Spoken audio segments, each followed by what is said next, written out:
So with us today, we have the Reverend Christine Robinson, who is the Senior Minister of the First Unitarian Church of Albuquerque, New Mexico. She writes the blog, I Minister, which I highly recommend. Robinson delivered the 2008 Berry Street essay, Imagining Soul, to the Unitarian Universalist Ministers Association, and she speaks regularly at General Assembly, so do look for her. Reverend Christine is an enthusiastic supporter of small group ministry. She has participated in many versions of the spiritual sharing model, both as leader and as participant, and I commend to you her books. She's the author of Heart to Heart and the co-author of Soul to Soul and Listening Hearts, all available at the UUA bookstore. I reached out to Christine to see if she could help shed some light on what is this Unitarian Universalism, to help out with, particularly with people who are non-Unitarian Universalist serving our congregations in various ways. Christine has been very generous with particularly with our smaller congregations, providing sermons and resources to help guide them on their path of discovering what does it mean to be Unitarian Universalist. So I am going to turn it over to Christine. All yours. Okay. Well, welcome everybody, and thank you so much for your service in various ways to Unitarian Universalism. Our plan for this webinar is about half of our time on UU lore and history and how do we do things and what we believe, and half the time for your questions. So if you want to note your questions in the chat, then you'll remember them, and we'll have them available for the second half of our hour. But I'm going to start by just talking a little bit for a while. So this symbol that you see is the symbol of our denomination, the flaming chalice. We use it in many forms. We use it as a logo. We light it before worship services. We light it at some kinds of meetings, important meetings in our churches. Sunday school classes also light flaming chalices. It has a long history in the world of religious freedom, and a shorter but still very noble history in Unitarian Universalism. To some, it means many things. Its cross-like form reminds us of our historical roots. We think of it as the light of reason, the warmth of community, and sometimes also as the importance of helping and making the world a better place.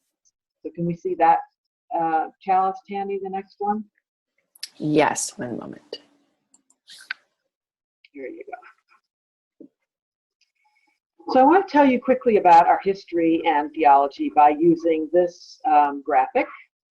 Next slide. This comes from a worship screen in our sanctuary, and there are a few things for you to notice. The first is the cross you see down there in the left-hand corner. Our roots are in the Christian tradition, the Protestant tradition specifically. Most of us are not Christians these days, but our roots go deep in Christian history, and you can still see that in the kind of institution we are, in the way we worship, and how we govern ourselves.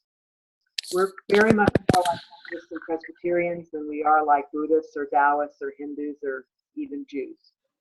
We've been called heretics from the very beginning of our life, but it was the Christians who called us heretics, so we claim them and they sort of claim us. We've been named by two heresies, actually, the heresy of Unitarianism and the heresy of Universalism. So another thing you'll notice about that cross is that it's off-center in that circle. That is the symbol of the Universalist Church of America. The Universalists believe the heresy of universal salvation. That is to say that God loves all of his children so much that he's bringing them all back to heaven with him, no matter whether they've been good or bad, and no matter whether they've followed the family traditions or the family values or not. In other words, nobody's going to hell for eternity. Very early on in Christian history, this was a big debatable point, but the side that believed in heaven and hell won, and the Universalist side lost. And of course, in Europe, it was pretty dangerous to be a heretic. You could get burned at the stake that way. And so there's no institutional expression of universalism in European history. But once people came to the New World with its more generous freedoms, the Universalist Church started in the 17th century. By the 19th century, it was one of the major religions in America. The Universalists were pretty standard liberal Christians, except for that one heresy about the universal salvation. But they were especially okay with blending the insights of science and those of religion. So, for instance, they early on embraced evolution when most other religious bodies were thinking that was an evil idea. Besides their unique theology, the Universalists didn't use a creed, and the basic reason they didn't use a creed is that their creed-loving neighbors had given them so much trouble that they decided not to do that. That is to say, they decided not to decide who was going to be allowed to be a member of the church based on what they believe. That's how a creed functions in Christian churches, and they decided not to do that. By the 1950s, they'd begun to use this symbol, what they called the off-center cross. It meant to them to suggest that while they found solace and meaning in Christianity, they understood that the real truth, the real centering truth of life is a mystery. And that empty center of the circle is the mystery. So on the other side, you see that chalice again. Flaming chalice was the symbol of the Unitarians, as you've heard. The Unitarians also embrace a Christian heresy. They believe that God is one. Official Christianity since the 4th century has believed that God is in the nature of a Trinity, Father, Son, and Holy Spirit. The Unitarian versus Trinitarian fight started very early in Christian history, and it was settled at the Council of Nicaea in the year 325. That was the year that the Nicene Creed was made the official statement of Christianity. And the Unitarians lost that fight, but their idea that God is one didn't die. It kept flaring up, especially after the Protestant Reformation. In Northern Italy and in Spain and in Eastern Europe and in England, they all play parts in Unitarian history. And in America, the idea that God is one became an important idea in the liberal side of the Puritan churches. So you probably remember from your history that the Puritans settled New England with the idea of creating a particular kind of religious society. They built these beautiful white clapboard churches with tall steeples and clear glass windows on the town greens of every New England town. As a matter of fact, you couldn't start a town until you had a church in it. So, Tandi, can we see that slide? Churches like that. The children of the Puritans and the grandchildren of the Puritans were not as theologically strict as their forebears had been. They became more liberal in their religious ideas, and in 1825, the liberal and conservative churches in New England split into 2 denominations. The American Unitarian Association was the liberal half. So next time you see a Christmas card featuring a white clapboard church with a tall steeple and a snowy landscape, well, that's us. The Unitarians followed their Puritan parents in rejecting the use of creeds to enforce belief. Like the Universalists, they'd been burned. Unlike the Universalists, who stayed within the framework of liberal Christianity, though, the Unitarians, already product of changing ideas about theology, continued to change considerably. The Transcendentalist Unitarians were led by Ralph Waldo Emerson and Henry David Thoreau, gave our denomination a way to believe in a non-personal God and a more expansive theology. And in the 20th century, Unitarianism confronted a challenge from the humanists, who usually did not find the idea of God to be useful for them at all, and who put human welfare and human service at the center of their religious practice. In the late 20th century, many Unitarian Universalists began to embrace a nature-centered and feminist-oriented paganism. And the denomination moved explicitly towards an understanding of itself as a church for people of many kinds of faiths, many beliefs, and many questions. Can we see the next slide?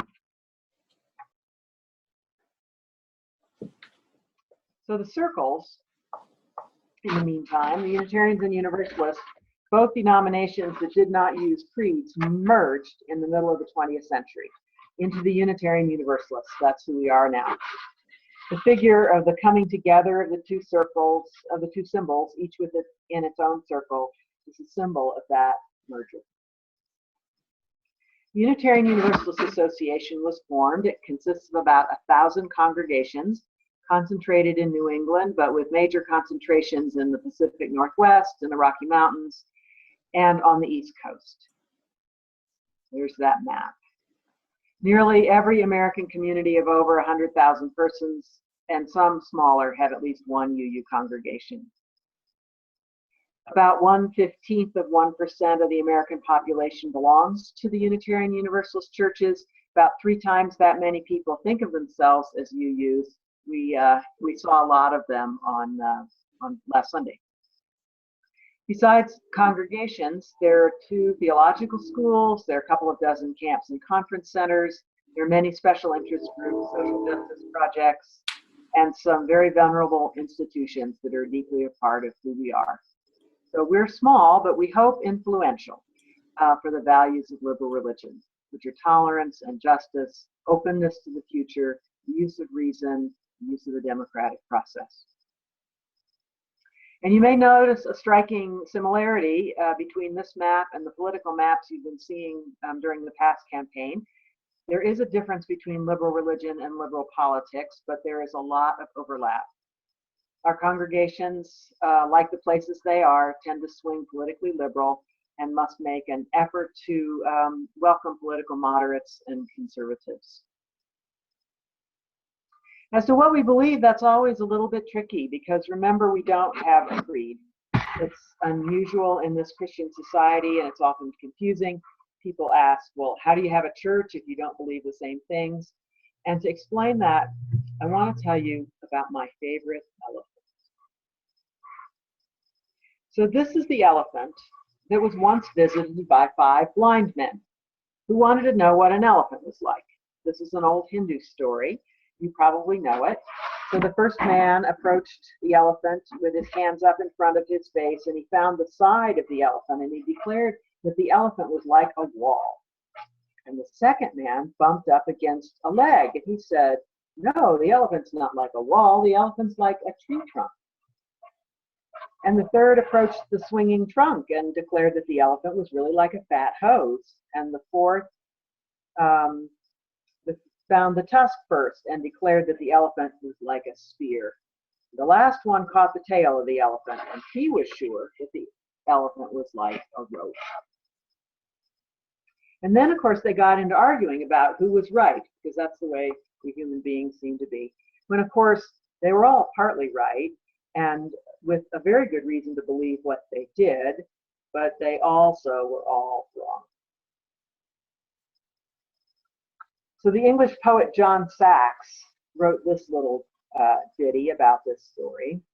So often theologic wars, the disputants I ween, rail on in utter ignorance of what the others mean, and prate about an elephant that none of them has seen.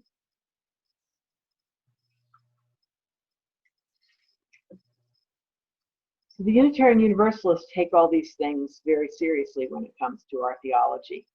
First of all, like those sturdy blind men, we believe that we have the capacity to understand a great deal of the world around us by applying our senses, our intuition, our capacity to learn, and our reason. We honor the blind men for their courageous approach to the elephant, which is a lot bigger than they are, and for their attempt to learn about it. The second thing we take seriously, however, is the realization that the blind men missed, which was that none of them had experienced the whole elephant, but only part of it. The elephant was too big for that, and the experience they had, each of only one part of the whole, was too limited. So we Unitarian Universalists tend to think that the universe is like that. It's too big, too intricate, too amazing, and we're too small and too limited to be sure that we understand the whole thing. And by the whole thing, I mean not only the physical reality, but the less tangible and more personal, but still very important areas of meaning and beauty. almost all the things that fall under the realm of religion, like what's the point of it all, and how are we supposed to live, and what happens after we die, and so on. We get it that each person can have a very strong opinion based on their own individual experience, and that they will be mostly partly right about a whole which is shrouded in mystery. It's because we take this seriously that we both take the human capacity to learn and experience reality seriously, and allow that there can be different conclusions to be drawn about the most complex and hidden parts of our lives. However, if we were to write our own story of the elephant, it would contain 3 blind men and 3 blind women, all of whom would have had their own experience of the elephant, and then they would sit down together not to argue, but to talk about what they experienced, to talk about what the experiences the others have might fit with theirs, and how what they experience fits with the rest of the experiences of their life. And besides having a good time and getting to know each other better, they might in the end be quite a bit wiser about the mystery of the elephant. And we think that's what church is for, to be a place where those discussions and learning opportunities can help us get a little bit closer to the truth, and to be a place where we can learn the skills of observing the spiritual and moral meaning side of our lives. And also to be a place where we can make friends and give our gifts to the world, because that's one of the important ways that we learn the truth. So we've developed some guides for all this, for instance, our purposes and principles. This document governs the groups who want to become UU congregations, but lots of individual UUs like these precepts and try to live with them as well. So I'll let you take a minute to read them to yourself.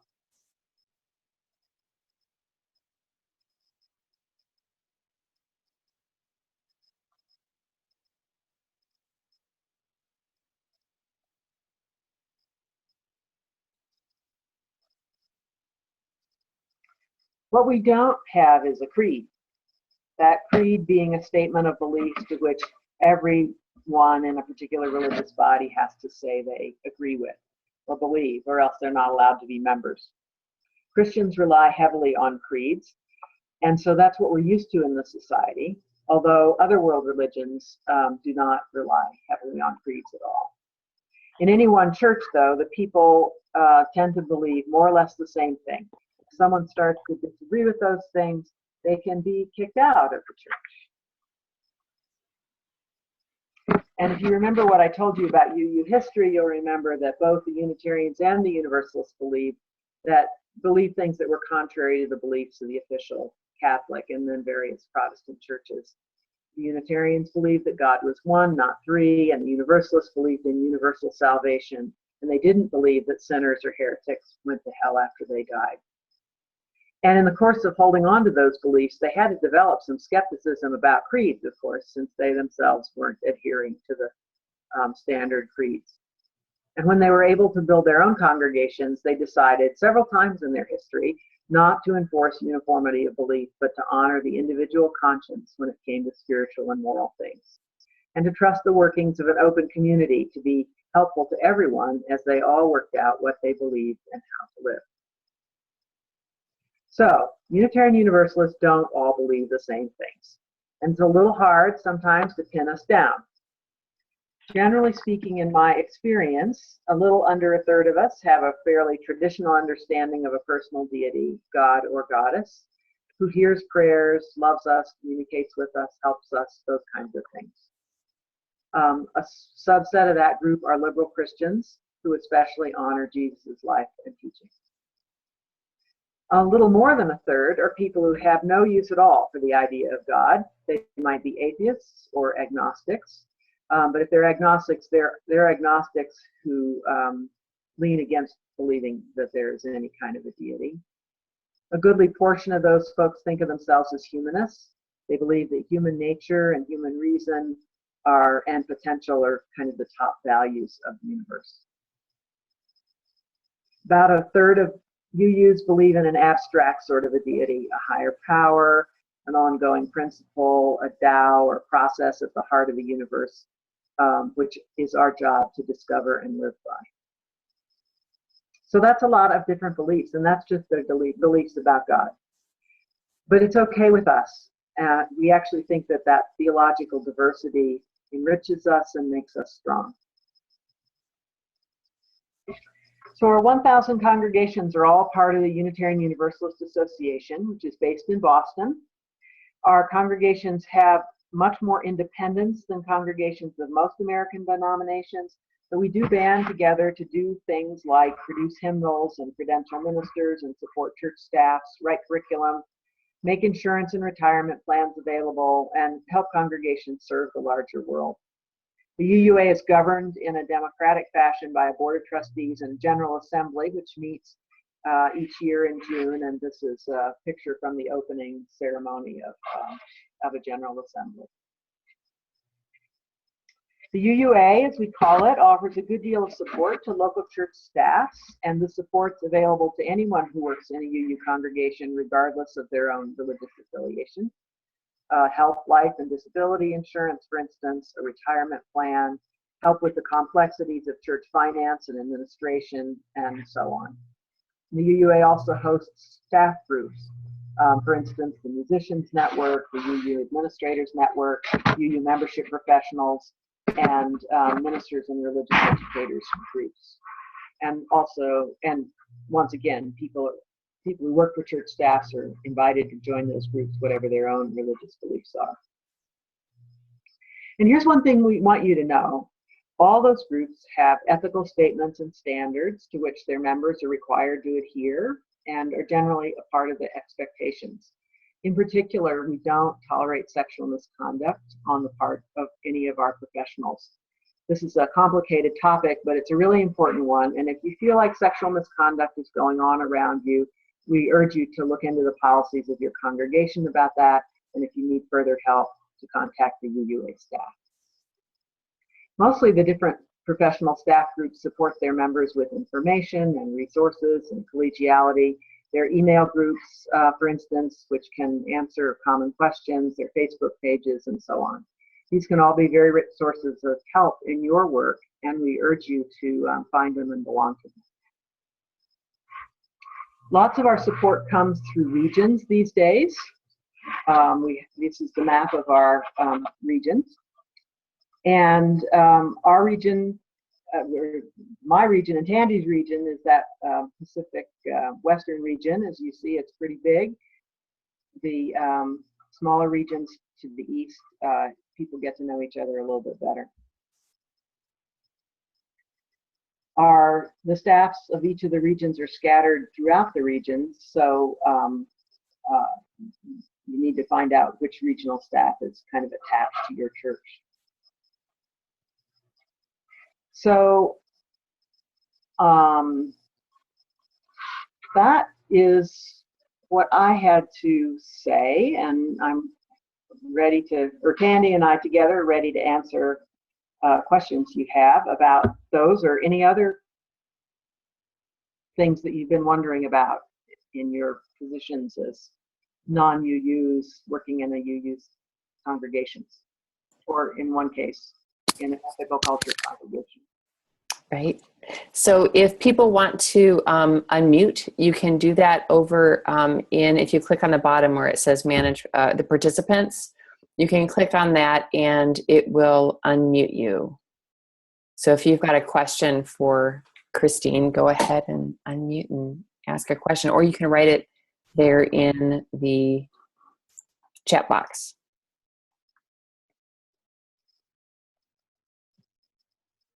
You know what I'll do is I'm just going to unmute people. We've got a small enough group, it shouldn't be too unruly. Okay, people are unmuted, so if you'd like to ask a question, go right ahead.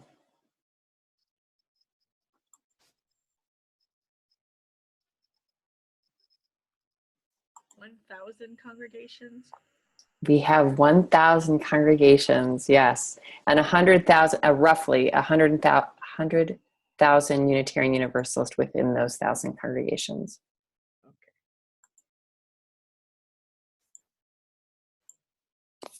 Hi, this is Jill, Jillian.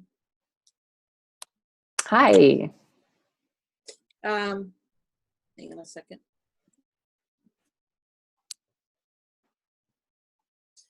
Well, guess I can't open my video unless I close the chat. Okay. No, you were on video. We can see you. Go back to the, I'm just curious more than anything about the original ideology of Unitarianism compared to Universalism. So one was not a triune God, but one God, and Right. the other part was what? Universal salvation, Universal salvation. which is to say everybody's going to heaven one way or another, sort of whether they want to or not, kind of ironically. Okay. And they joined what, mid 20th century? Right. Okay. They were really two very different denominations. The Unitarians tended to be university folks and small business people and so on in cities, whereas the Universalists were basically rural denominations. So they were farmers and middle-town workers and so on. So they had a lot of differences between them, and of course they had a lot of religious differences between them, but neither group had a creed, and that was what allowed them to get together and join, because everybody else had one. And so That's the only unifying point they had between that was pretty much the only uniform. Well, they were religiously liberal people, but they'd gone on different paths in a lot of ways. So, and these days, the Universalists pretty much only exist in the South. Christine, can I jump in here? Because Yeah. you dispel this. If this is a myth, dispel it for me, please. I had heard Leon Hopper was telling me, a minister who passed last year, was telling me that the youth who are Universalist and the youth who are Unitarian had long been meeting and cavorting and having conferences together, and that kind of paved the way. Yeah, I know that they were the first. The LRY, the Liberal Religious Youth, and the Universalist Youth of America merged before the grown-ups merged by several years. cool. Makes Yeah. sense. Forward-thinking young people. Yep. Right. Anybody else have any other questions? And you're perfectly safe to ask them here. I can edit this stuff out. So if you've got questions that is like, okay, I'm seeing this in my church, explain that to me. Why do the Unitarian Universalists do it this way or think that way? Because we can be peculiar. I get it. Right. I have a kind of off the wall question. I heard some folks talking about some like silverware and gold that the UUs own and somebody else has, and they were like joking, and I was awkwardly sitting there like, ha, yeah, I don't know what you're talking about. They were talking about a long time ago? I think so. Okay.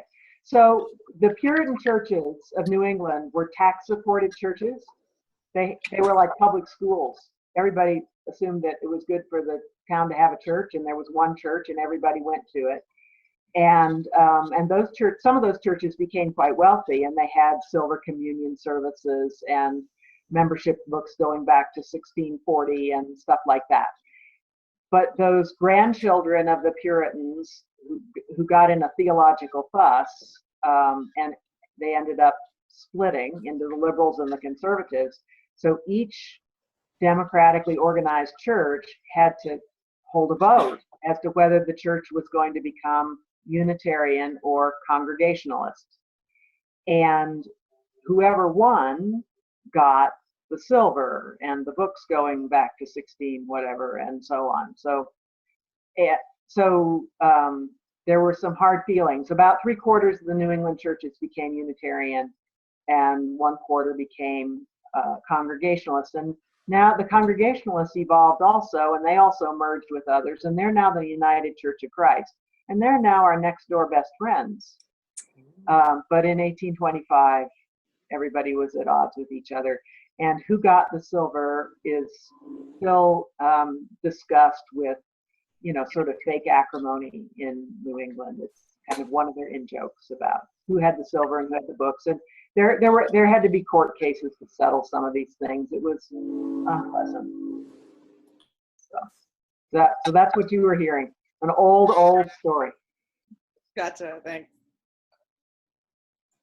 That was a great question. Any other questions? Anything's up for game?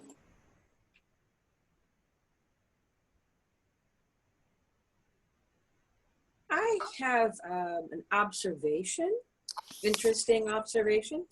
So I was actually raised a Lutheran, and then at midlife turned to UCC, and then recently, because I'm studying toward a second master's degree. This one's in interfaith action, and several of my colleagues at Claremont Lincoln are UU people. So that's kind of how I got introduced to that. Mm-hmm.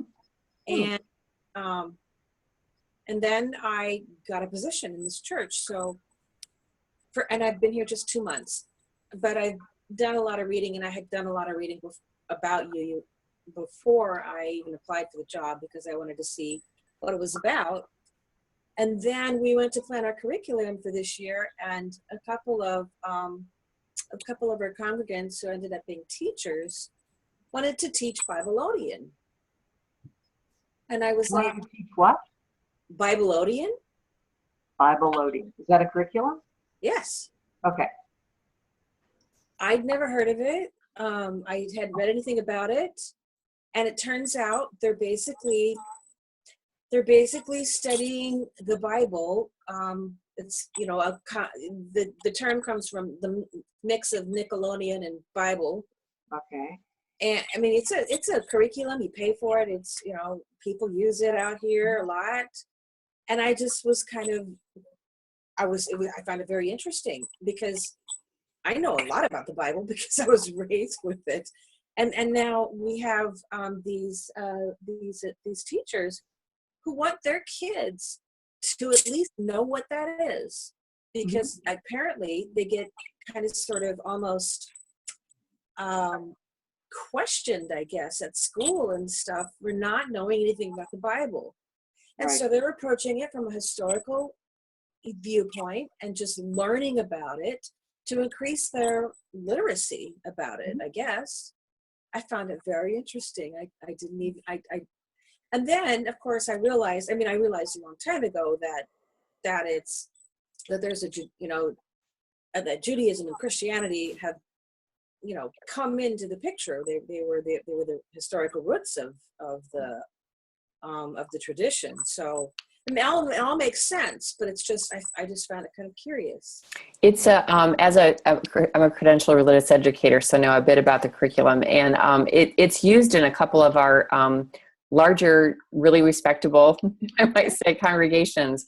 And we have other curriculum that also teach the kids Christianity and Judaism and those roots in really respectable ways in a Unitarian Universalist context.